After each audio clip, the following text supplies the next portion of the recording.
Merci, Monsieur le Président. Monsieur le Vice-président, Yvan Moulec aurait dû tenir ce bordereau et permettez-moi de lui donner toute notre amitié et de lui souhaiter un rapide rétablissement.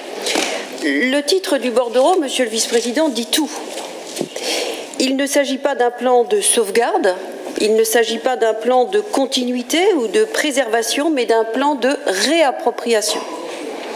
L'idée sous-jacente est bien sûr que le breton ne disparaîtra sans doute jamais totalement, mais que la pratique de la langue est arrivée à un point de rupture.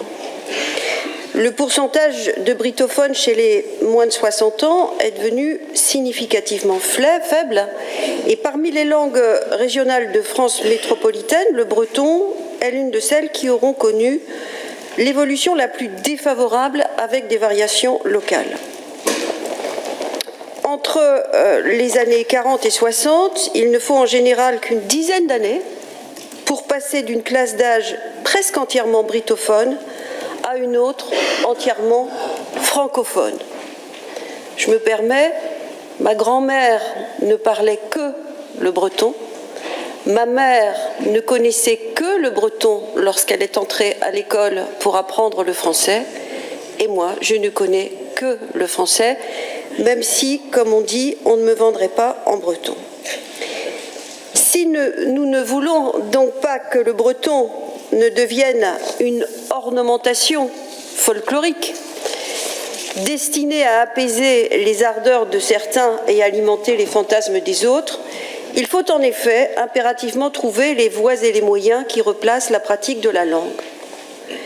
Mais la pratique de la langue, c'est le fait de la parler, mais c'est aussi le fait de l'entendre, de la saisir dans son essence et dans la diversité de ses accents, bref, en un mot, se l'approprier, et c'est en replaçant la pratique de la langue au centre de nos efforts que nous y arriverons. J'ai une pensée d'ailleurs à cet instant pour François-Marie Luzel,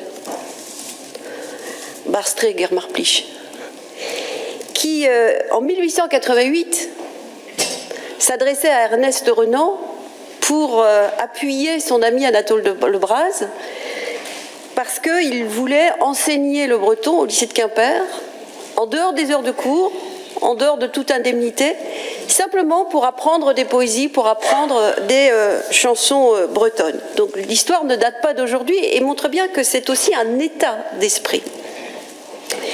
Et puis, je ne peux pas ne pas évoquer à cet instant également la faute originelle du président Hollande, qui n'a jamais tenu son engagement d'inscrire dans la Constitution les langues régionales et de ratifier la charte européenne.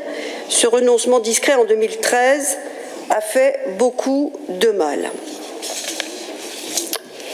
Donc, aujourd'hui, la réappropriation passera par une chaîne de transmission qui devra, et je crois que ça a déjà été dit, dépasser l'entre-soi. Autant dire que tout support périphérique à l'enseignement est donc bienvenu et je ne fais pas refaire la liste de tout ce qui est proposé dans ce bordereau parce que la liste est longue et elle est à mettre à votre crédit.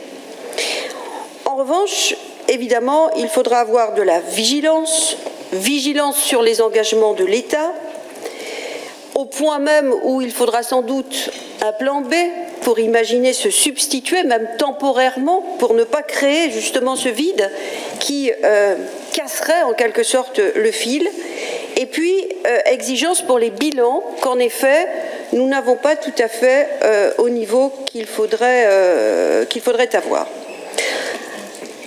Enfin, je forme un vœu finalement, c'est que notre adhésion collective et unanime devant ce bordereau soit une des formes d'expression de notre volonté, de notre détermination pacifique et non pas mais, inébranlable.